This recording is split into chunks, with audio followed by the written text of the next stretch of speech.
Hello and welcome to the City Club of Cleveland, where we are devoted to conversations of consequence that help democracy thrive.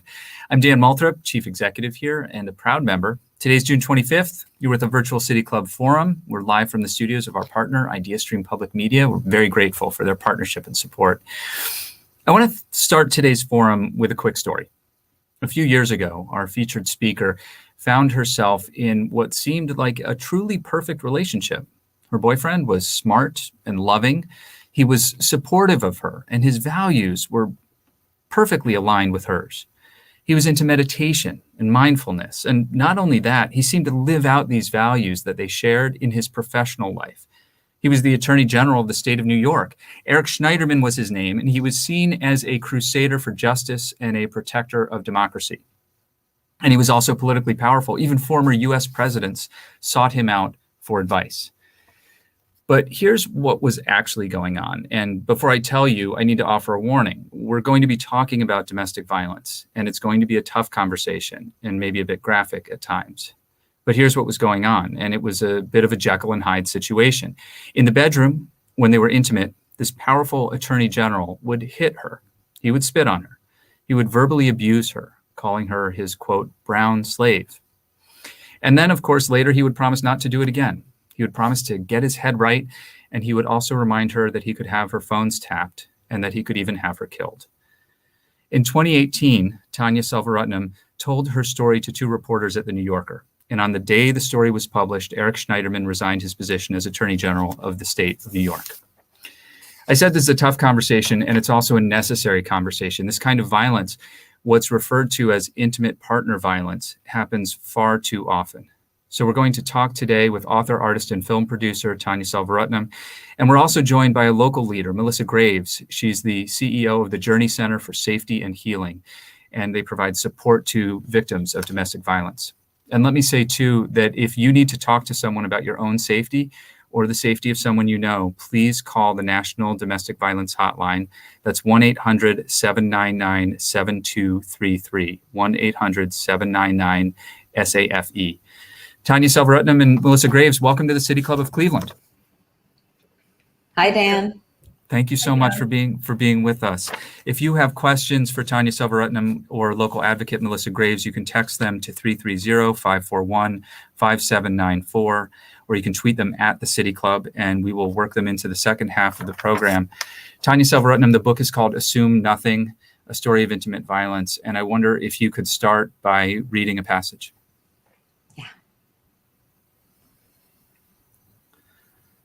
Don't be afraid. Don't be ashamed. I told myself every day in the months before my story of abuse became public. I had decided to come forward after I had realized I was part of a pattern. It wasn't just my story. Other women shared it, and I had to tell it to help prevent still others from having it become their story too. In early January 2018, I spoke with David Remnick, the editor of The New Yorker, about my experience with Eric. I gave Remnick my word that I wouldn't talk to other publications while he decided how to proceed. He told me that if I were alone in coming forward, I could be in peril. On March 20th, my birthday, New Yorker staff writer Jane Mayer called me at Remnick's request, wanting to hear about my experience in my own words. After hearing me describe it in great detail, she echoed Remnick's opinion. If I were alone in coming forward, I could be in peril. She asked me to give her time while she tried to contact previous girlfriends of Eric. Within 2 weeks, she had spoken with two of them, and their stories were eerily similar to mine. At that point, I knew that the stories coming out was inevitable. I also knew that despite being terrified, I had to participate on the record to give it weight. Moreover, I knew deep down that I was doing the right thing. And I had clear objectives: to warn other women about him and to highlight the hypocrisy of men who claim to be champions of women publicly, but abuse them privately. After the New Yorker article came out, I worked hard to understand how I had gotten into a relationship with a man who had made me feel so bad about myself. I had a long bridge to cross before I could be in an intimate relationship again. As a child, I had witnessed domestic violence in my home, my father beating my mother. I had never thought I would become a victim. A friend said he had been shocked about what had happened to me because he thought of me as fierce, independent, and an advocate for women's rights and safety. But when I met Eric, I was on a trajectory of recovering from a series of health issues, multiple miscarriages and cancer, followed by a divorce. I was secure with regard to my work and my friendships, but I was weakened with regard to romance. Then my path intersected with that of Eric, who I would later discover had a history of breaking strong women down. I was ripe for the breaking. It was the perfect storm. I wish I didn't have memories of being a victim myself. No one wants such memories. But I feel that somehow the universe intended for me to encounter Eric Schniederman and eventually end a cycle with his intimate partners that had been going on for a long time. In When Women Were Birds, Terry Tempest Williams cited the poet Muriel Rukeyser. What would happen if one woman told the truth about her life? The world would split open. Thank you for listening. By doing so, you have helped me realize the power of my voice. Let's split the world open together. Tanya Selvaratnum is the author of Assume Nothing, A Story of Intimate Violence. You're with the City Club Friday Forum. With us as well is Melissa Graves of the Journey Center here in Northeast Ohio. Tanya, when you say let's split the world open together, what do you mean? By sharing our stories, we realize that we're not alone, and we can begin to heal and also find solutions with organizations like the Journey Center to really chip away at the cycle of violence that we are conditioned to accept from the time we're born. Was it important to you to, your story had been widely read and widely told by Jane Mayer and Ronan Farrow. Was it important to you to tell it in your own words? I decided to write the book after I received so many notes from friends and strangers about their own experiences with intimate violence. And when I started to do my own research about this issue and found the statistics heartbreaking, and I wanted to do more to try and address it, to open up a conversation and to light a fire to say, like, this crisis of domestic violence, which is only heightened during the pandemic, is eating away at our society and our country, and it is a collective project to address it.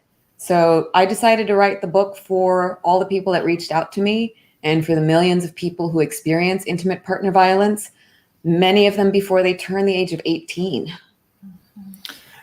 Just to get a sense of the statistics and the data, you quote in the introduction that nearly 20 people per minute are physically abused by an intimate partner in the United States. In 1 year, this equates to more than 10 million women and men. Melissa Graves, here in Northeast Ohio, I don't know, what does the data tell you, or what do you know about how prevalent this is? So first, I just want to thank you, Tanya, for sharing your story and for writing this book. It's such an affirmation and a validation and an inspiration for people who are experiencing or who are healing from an abusive relationship. So thank you. And I'm so glad you did the book in addition to the story in the New Yorker, because it, in such a clear and personal narrative, lays out so many of the elements of domestic violence. When I look at the table of contents, it's almost like looking at our domestic violence 101 training, but it's told in such with clear personal narrative. So thank you for doing this and for making your voice heard.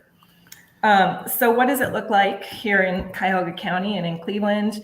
It looks like it does across the rest of the country. It's very, domestic violence calls are the number one call to police dispatch. It's the number one type of thing that they respond to.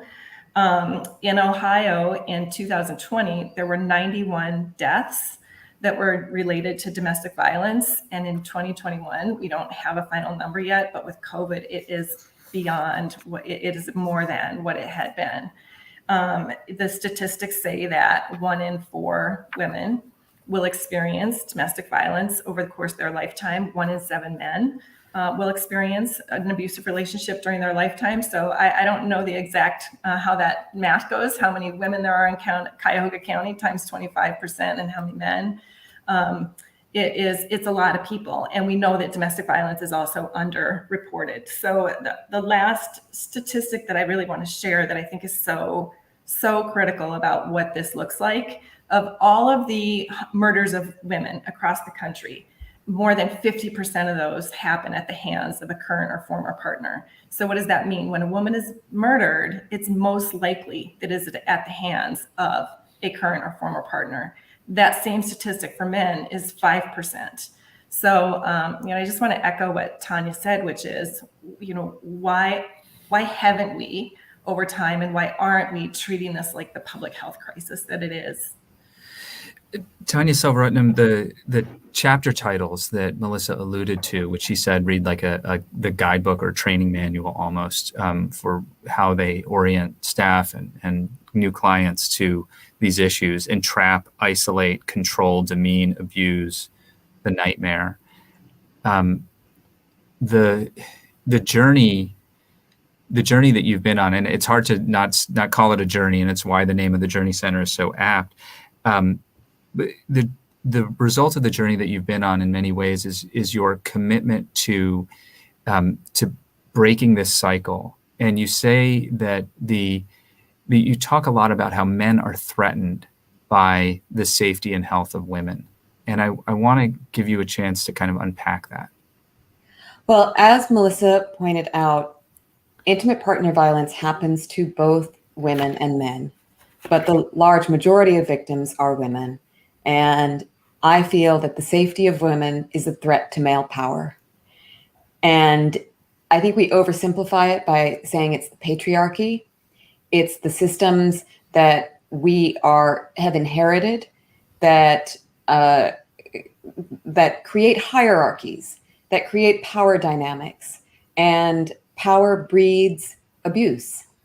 So I feel that one way to my contribution is to take the reader through the stages that I went through to get entangled in an abusive relationship, and then also show them how I go from being a victim to a survivor to a thriver, and offer resources for everyone to refer to, because there are organizations like the Journey Center that can help. I also want to encourage bystanders to be upstanders. If you suspect that your friend or loved one is in an abusive relationship, you could be their lifeline to getting help and getting out, because it is so hard when you're in the abusive relationship to see out of it. And so sometimes we need that ally. Allyship is so important. And we need more male allies as well. Tanya Selvaratnum, one of the things that you mention frequently in the book is the number of women who came to you and said, yeah, your story is my story. Your story is so similar. This happened to me. You could have been describing the relationship that I had with this guy in college, or with my former husband, or whomever it is. And in the course of preparing for this, we had several conversations. The three of us had a conversation, and others. And frequently it seems that you were in these rooms with other women and you're like, oh, 5 out of 5 of us have experienced intimate partner violence, and I think what I'm imagining is happening right now is women listening right now are nodding their heads and saying, yes, this is true. I was talking to a friend, a neighbor yesterday, walking our dogs. And I was telling her about what the forum was today. And she's like, oh yeah, that happened to me. And could you just talk about that? Because it still leaves me speechless. It breaks my heart every time when I am in these rooms, and because I have shared my experience so publicly, which was uncomfortable for me, but I saw that by sharing it, I could, in my own small way, destigmatize it, because stigma leads to secrecy. And recognizing that this experience is so common helps us understand how much work we have to do. And we do have incredible opportunities because there's been a heightened awareness about domestic violence during the pandemic to really explore solutions to address it, because there needs to be changes in education. You know, when people hear the term sex education, they get up in arms because they don't recognize that what we need is healthy relationship training. And for me, I want to make peace and kindness more exciting than violence. I am really concerned that as things are opening up, I'm in New York City, where it's like people are ready to party, and people should party. But as they are in these spaces together, to recognize that there are now more opportunities for predators to abuse people. And we see how college campuses become breeding grounds for rapists and for abuse. And so it's about encouraging people to really look out for each other, and to have more education and awareness, and also to have more governmental support for organizations like the Journey Center, for community-specific organizations all over the country that are closest to the pain and know how to help those in need. And also to strengthen the laws. I mean, as Melissa said, the number one reason for calls to 911 is domestic violence. That is a staggering statistic. But law enforcement need to be better trained to deal with domestic violence cases, and also to work in tandem with restorative justice and domestic violence organizations, so that there's a more holistic approach to it. And also the laws have to be changed. I found in my own case, the statute of limitations on some of what I would have hoped I could fight back about, like the assault, like defamation, 1 year statute of limitations. What? So we have a lot of work to do. I've done some math in my head, Melissa Graves. Like a quarter of the women in Cuyahoga County is roughly 125,000 people. And then as Tanya was talking, I was thinking, well, that's 125,000 potentially guys who are beating their partners, abusing their partners in one way or another. And I still it's both like, it's horrifying, it's reality. It's a lot. There's a lot of speechlessness in our forum today. There's just a lot to deal with. Let me just remind you too that this is the City Club Friday Forum. We're talking with author and activist and artist and film producer Tanya Selvaratnum. Her book is called "Assume Nothing: A Story of Intimate Violence." It's her memoir of her journey into and out of an abusive relationship that received a great deal of press in 2018. Melissa Graves is with us as well from the Journey Center, which is a resource here in Cuyahoga County for survivors and victims of domestic violence. If you need someone to talk to, you should call the National Domestic Violence Hotline at 1-800-799-7233. Or locally, you can call the Journey Center as well, 216-391-4357. This information is also at our website, cityclub.org, if I read that too fast. The big question I think that a lot of people have is, what can allies do? What can people do? I think many people have seen a friend or a loved one, a coworker that they suspect might be in an abusive relationship and might need help. And they don't know either how to bring it up or how to talk about it or how to offer help. Melissa Graves, what do you tell people? Yeah, thank you. So I'm going to have some good dialogue here, and I just want to share with people that on our website at journeyneo.org, there's a section called Get Informed, and there's a whole ton of resources, and clearly say this is helpful to say, this is not helpful to say. So please check that out. But in a nutshell, if someone discloses to you, the most important thing is to be supportive unconditionally and affirm, and make sure that you're letting them know that you do not deserve this. There is nothing that you did to cause this to happen to you, and really affirm that and not have any judgment.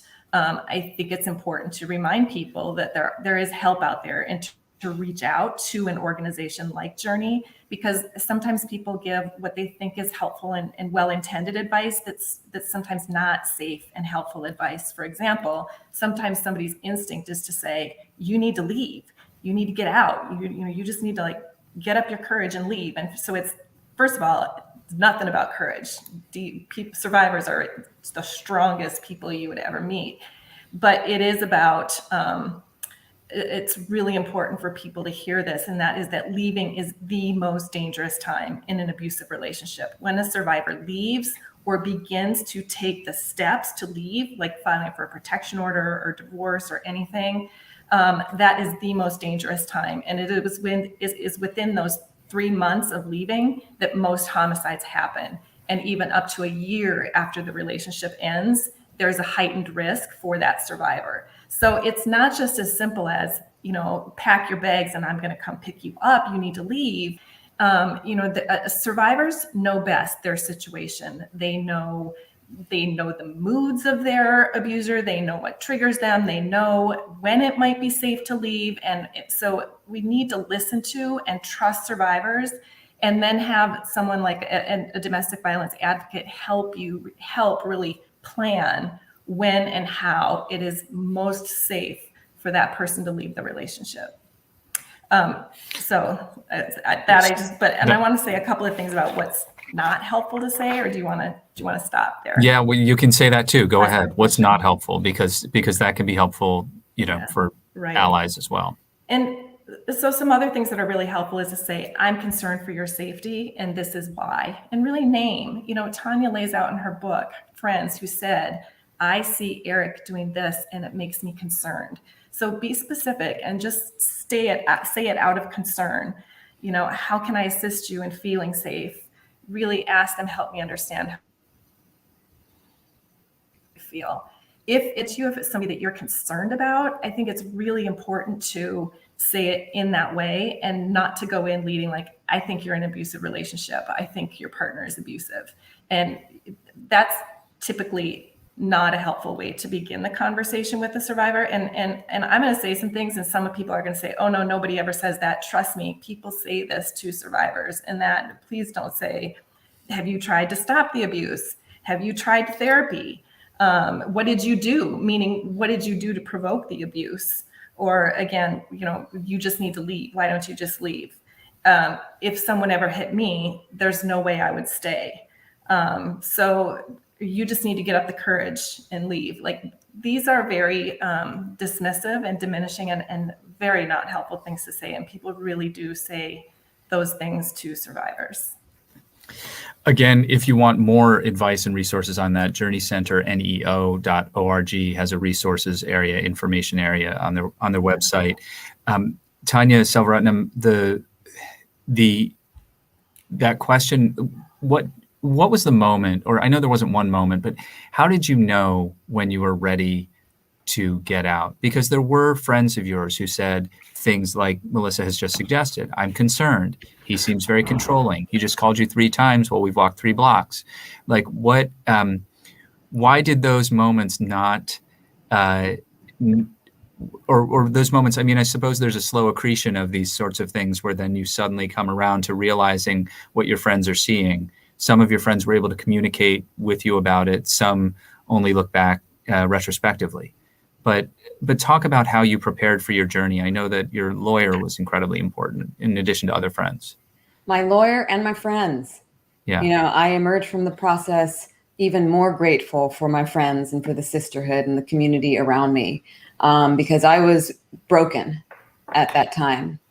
The turning point for me came, there was a drip, drip, drip of increased abuse and manipulation, so that by the time I realized I was in an abusive relationship, it was very hard to see a way out of it. Also, I was with the top law enforcement officer in New York State.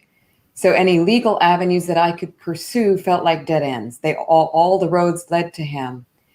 But a pivotal moment happened when a friend who sensed something was wrong reached out and asked me questions, non-judgmental, empathetic, in the way that Melissa described.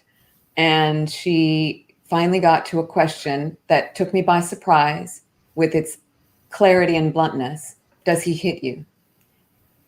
And I said, yes. And then she, knowing that she was not equipped to take me from that point forward, asked if I would be willing to talk to a friend of hers who was a domestic violence expert. And it was after connecting with the domestic violence expert that I began to have the tools and a safety plan to extricate myself without, as she called it, the domestic violence expert poking the bear. And I had no intention of coming forward publicly. I was focused on getting on with my life and recovering and re-engaging with my friends and community and work. But then I found out about a month after the relationship ended that there had been a previous girlfriend who had also been abused by him. And she had been almost a decade before me. And I thought, if there was her and me, how many others are there? And that's when I realized that I might want to do something. And I connected with my lawyer, Robbie Kaplan, who then went on to become the co-founder of the Time's Up Legal Defense Fund, and I know has been a guest of the City Club as well. And she and Julie Fink really helped me navigate the very complicated terrain forward. Part of why I wanted to come forward is to prevent him from harming other women, but also to shift the perception of what a victim looks like, because so many people were shocked that I was a victim. I was shocked that I was a victim. I was shocked by the people who reached out to me to share that they had also been a victim. And they were of all generations. They continue to be of all generations. People might think that younger generations are more aware and not having this experience happen to them. But I've had so many young readers reach out to me in their teens and 20s, and it just makes me so sad. I've had women who are decades older than me who say that similar tactics, the choking, the slapping, the spitting in the bedroom, the intimate violence that I call it, happened to them. Melissa Graves, this is a very interesting point. There's a lot to dig into there, but Tanya's point about younger readers who have reached out to her to share their experiences, that this is this as common among the younger generation that we might mistakenly think of as being more aware of these issues? No, it's absolutely. They are very vulnerable, and it's happening in alarming numbers to younger people. And it goes to Tanya's point at the top of the show, which was it's about power structures. Our power structures haven't changed. So why would young people have any different experience? Yes, it's a really problem with the young people. And if we're not doing primary prevention, if we're not talking at younger ages about what is a healthy relationship, what is respectful, what does respect look like? And if, to everybody's point here about the silence that we don't talk about domestic violence and misogyny and abuse, then it's hush hush, and it's something that is supposed to be quiet and ashamed of, and there's just no discourse. So how would we expect that young people would have any other experience than what generations before have? So no, I'm very concerned about our young people. And, and if you have grown up in a home where there is domestic violence, there's a higher likelihood that you might be susceptible to a relationship, but it's not a given. Many people grow up in homes with domestic violence and don't go on to abuse or be abused. There is a higher risk, but I don't want people to think that, well, I'm safe because that didn't happen to me, or to feel like it did happen to me, so it's going to happen again. The abusive dynamics are profound. Melissa Graves is the CEO of the Journey Center for Safety and Healing. If you need their assistance or need to talk to them for any reason, you can call them at 1-800-216-391. I'm sorry, call them at 216-391-4357. There's no 800 in front of that. The other number, if you're the National Domestic Violence Hotline number, is 1-800-799-7233. There's all this information is also on our website at cityclub.org. And you're with the City Club Friday Forum. We're also, of course, talking with Tanya Selvaratnum. She's author of Assume Nothing, A Story of Intimate Violence, about her journey into and ultimately out of a very high-profile relationship. The high-profile nature of your relationship, Tanya, did that make it more difficult emotionally to leave? You were part of a sort of perceived power couple. Yes. What more can I say about that? There were many people who discouraged me from coming forward because he was seen as a hero of many movements, of immigration rights, of climate justice, and of women's rights. He had co-authored some of the legislation on strangulation in intimate partner relationships. That is the bifurcation of his public persona and his private behavior was the dissonance was horrifying. So it made my coming forward difficult because what if people didn't believe me? Or what if the story landed and it wasn't airtight, if he didn't resign? In fact, he resigned within 3 hours, which is a credit to the reporting of Jane Mayer and Ronan Farrow. But if he hadn't resigned, if he hadn't been so exposed for being a hypocrite and a predator, what could he have done to me? So it wasn't just the public nature of our relationship and his public profile, but it was also the resources that he had at his command that he could have deployed to destroy me. But I just, put my faith in the universe, in the courageous journalists, and I said, well, it's lose-lose situation. Either I can keep quiet and carry this with me for the rest of my life, or I can do the right thing and take the risk. And I decided taking the risk was worth it. I also recognize that in some ways I was fortunate because people cared about my story because he was a public figure. The vast majority of victims are not involved with public figures, and their stories remain in silence. And so I wrote the book to look not just at my experience, but really at the global crisis and to make sure that I put my story in the context of this larger issue, as Melissa's talked about, which is, it's everywhere. It really is everywhere. And until we begin to tackle the roots of the problems through education and awareness, through talking about respect, healthy relationships, and also consent. In my situation, I consented to the relationship. I did not consent to the abuse. And that is where victims get blamed so much, because they are in a committed relationship. So I really want to expose intimate violence in committed relationships. It is the most difficult type of intimate violence to talk about. They're all difficult to talk about, but it's very different when you're in a situation where it's with a stranger. When it's with somebody that you know, it's painful. And so I really want to open up a conversation about consent, that consent must be requested and it must be obtained. Let's bring in questions from our audience, but go ahead, Melissa. My brain is popping. Can I? I know. Yes. To respond? I'm just briefly, because we have a lot of questions from our audience. So yes. First of all, if Tanya had told her story 10 years ago, what would have happened? She probably would have been dismissed, harassed with legal,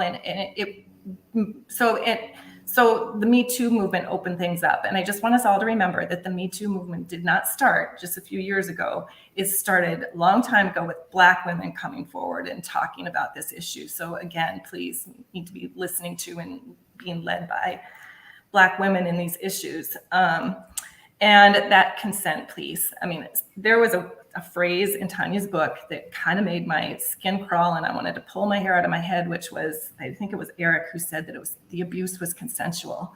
There is no such thing as consensual abuse. It's an oxymoron. It's ridiculous. And because, because you choose to be in that relationship and stay in that relationship, it's not consent to be abused. Thank you. Melissa Graves with the Journey Center, author Tanya Selvaratnum. Tanya, question from our audience. And if you have a question, please text it to 330-541-5794. Number again, 330-541-5794 to text your question. If you want to tweet your question, tweet it at the City Club and we'll work it in. Here's just a simple question, wondering how to help my 20-year-old daughter who is recovering from an abusive relationship. How does healing happen afterwards? And how do you rebuild trust in others and in one's own judgment? Tanya. First, I am so sorry. I'm so sorry for your 20-year-old. And I wish that I were there and could talk to her. My healing is ongoing. And while abuse is common, every victim is unique, and there are different ways to move forward. And I think an important step is professional counseling, because we're all wired in particular ways and we don't have to go it alone.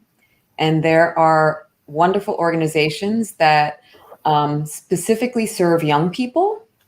Like Day One is an organization. Break the Cycle is another one. And Melissa can talk more about ways to heal. I can talk about how I have been healing in case it's helpful. It's very important to, in addition to the counseling, I meditate. I do taming anxiety meditations. Through different apps, and apps are fun ways to engage in the healing. 10% Happier, Calm, Headspace. Those might be great resources for your 20-year-old. And also making sure that that you surround her with love and affirmation that she is not to blame for what happened to her, that she is not alone. She's not crazy. She is one of many, and that she can go from being a victim to a survivor to a thriver. And to be a thriver, I think it's very important to identify ways to experience joy. I believe that if you can feel the pain, you can feel the joy. And so whatever form joy takes for you, for me, it's in experiencing and making art. I say when life throws you lemons, make art. It's one of the reasons I wrote the book. Thank goodness I'm a writer. So I believe in art therapy. Those are just some of the methods that I would suggest. Melissa, and Melissa, you probably have more. Yes, I was hoping so. I just so echo everything you said. There are more options right now for virtual support, for support groups, and also virtual support groups. So I would definitely look into some of that. And I mean, everything Tanya said. And really specialized therapy, look for a therapist who is really enmeshed in trauma and in supporting trauma survivors and even abusive relationships, because it's complex and there's a lot of nuance. So I would, if you're with a therapist and it's not feeling affirming, or you're not feeling, look for another therapist who really does understand where you are. Yeah, and I would also say I would encourage her to read my book, because yes, I've had so many people who've experienced abuse who've read it and said it helped them understand what they had been through. Yeah, absolutely. It is a deeply moving book and very difficult to put down in a very good way.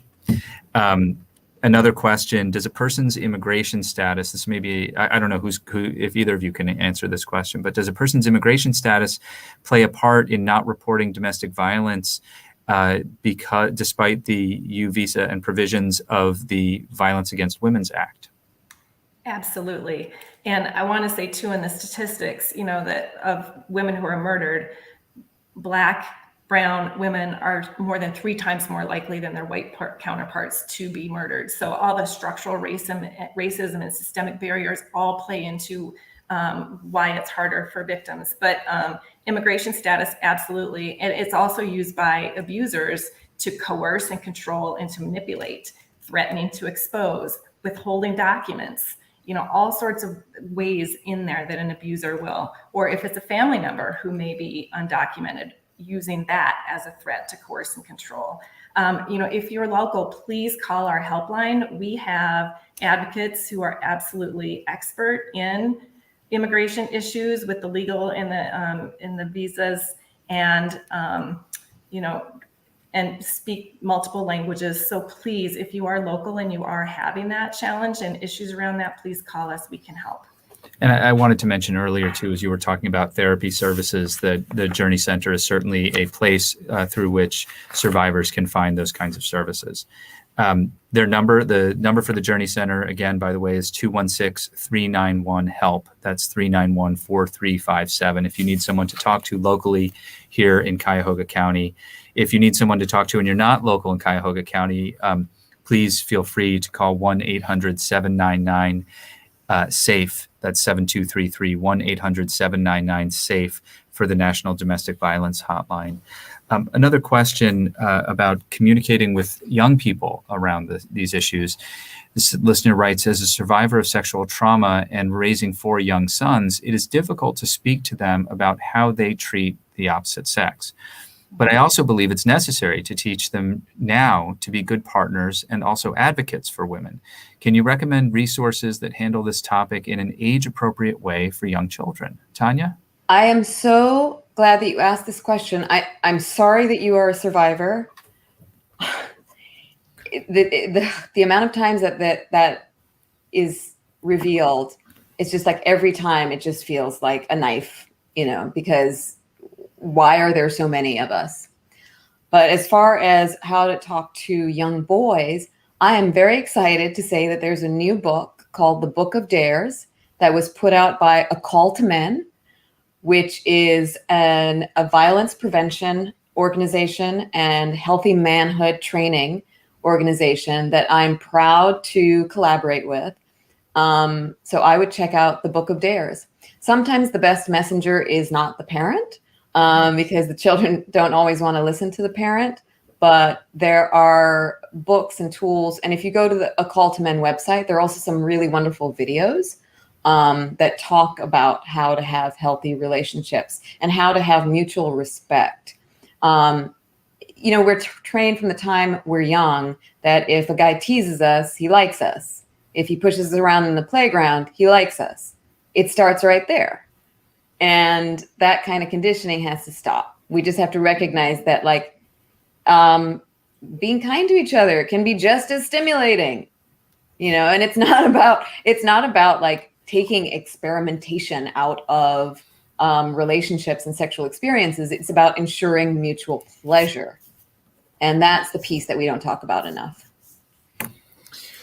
Melissa Graves, question for you. Could we touch on the domestic violence suffered by the queer community? On top of traditional barriers to coming out, the queer community faces additional barriers, be that, quote, men can't be abused, or homophobia, transphobia, et cetera. Are there specific resources or thoughts you have on that? Well, I'm glad you asked that question. And there are very many additional barriers, and it comes around some of the myths. It doesn't happen in same-sex couples, and it absolutely happens everywhere. And, we're serving more and more trans people in our shelter, LGBT community in our shelter. So it absolutely is happening. LGBT Center is a huge, fantastic resource for us locally, doing a lot of work around this. And, some of the barriers too are, we're more open right now. People are more wanting to be more coming out and sharing who they are, but it's still not always safe and welcome in this community. So how does law enforcement respond? How do families respond if they have abuse happening in a relationship? And using and abusers use that as a place to control also. Outing where you don't want to be outed. It's another point of control for abusers to use that identity. Tanya Selvaratnum, have you heard from readers from the queer community? Oh, yes, many. And I'm also very proud to support and collaborate with organizations that serve the LGBTQAI plus community. And now we are in Pride Month. Pride is this weekend in New York.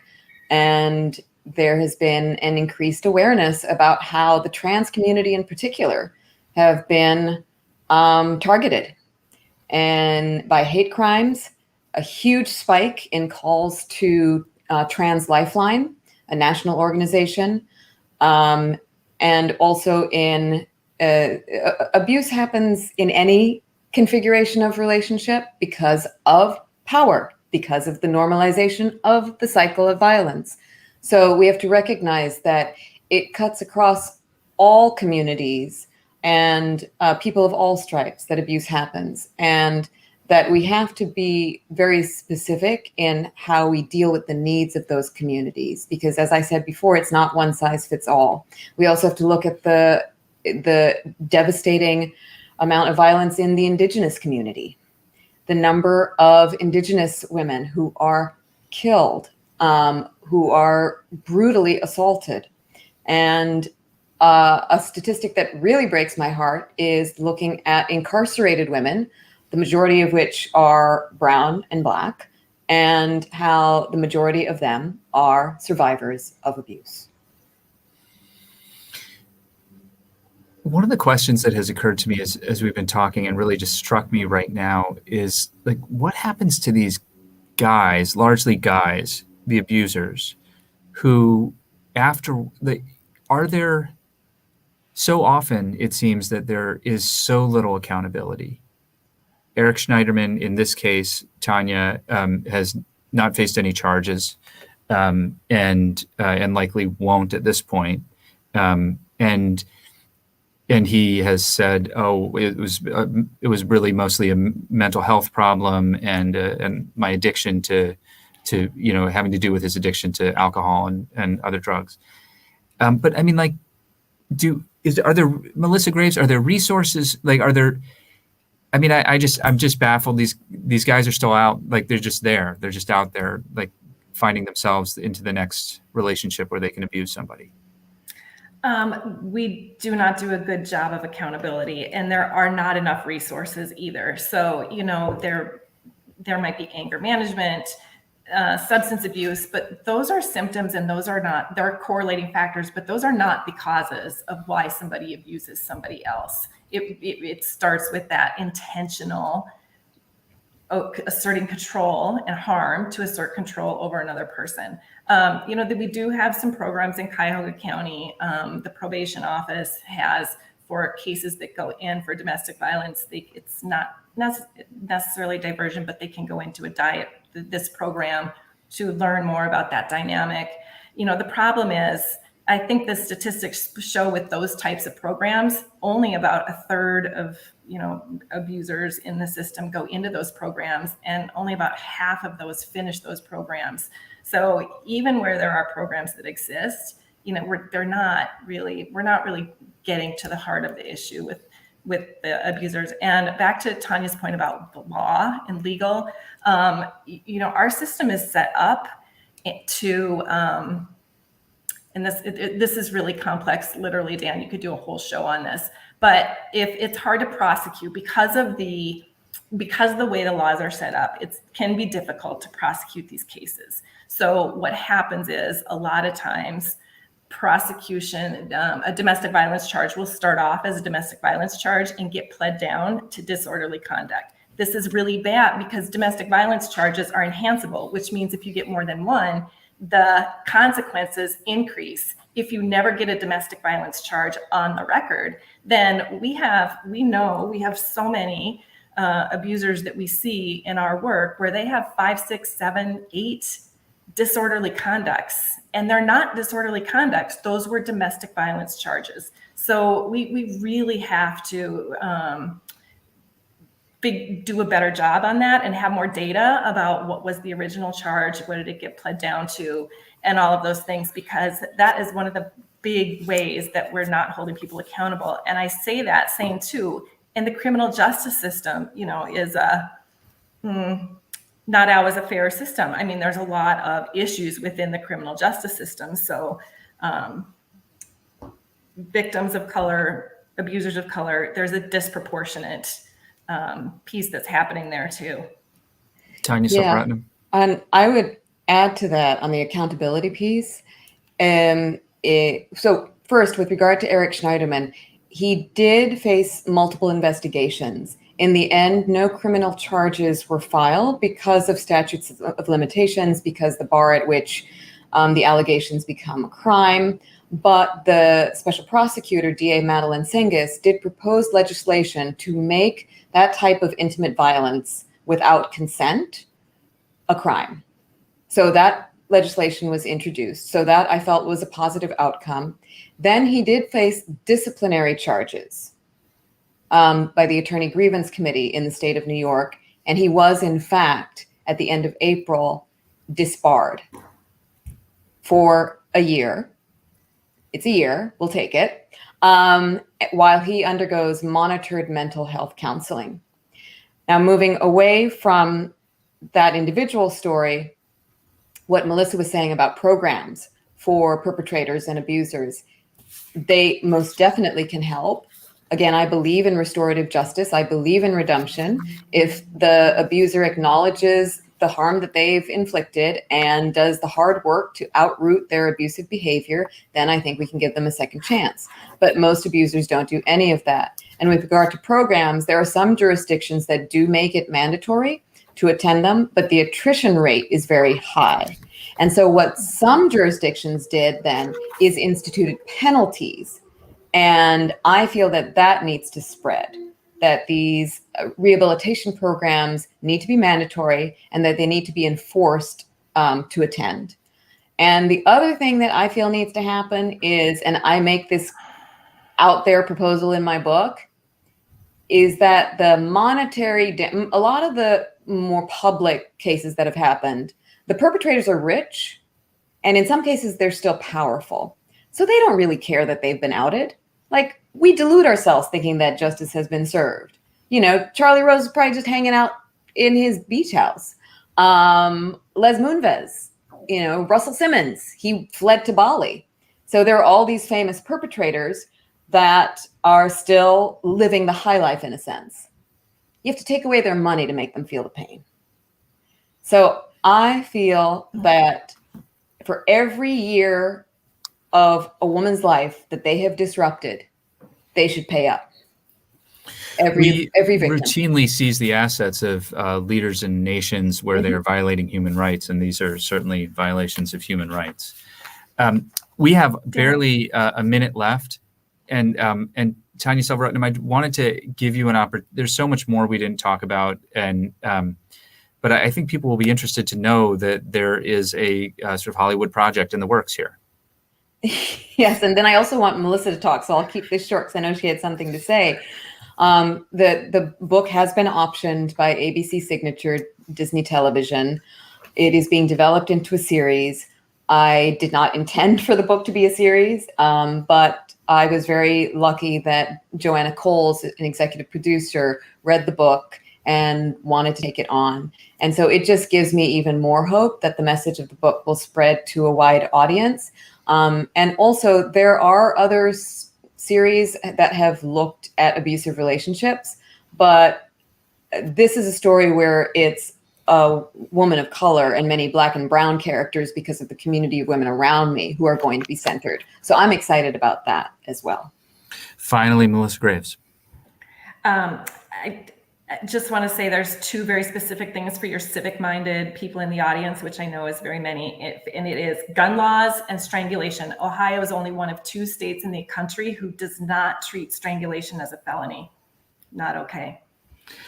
I had tweeted earlier today that to encourage people to listen to this and warning them that it might be infuriating and also really important and difficult. And I really it turned out to be all those things and more. Tanya Selvaratnum's book is Assume Nothing, A Story of Intimate Violence. Melissa Graves is the CEO for the Journey Center for Safety and Healing.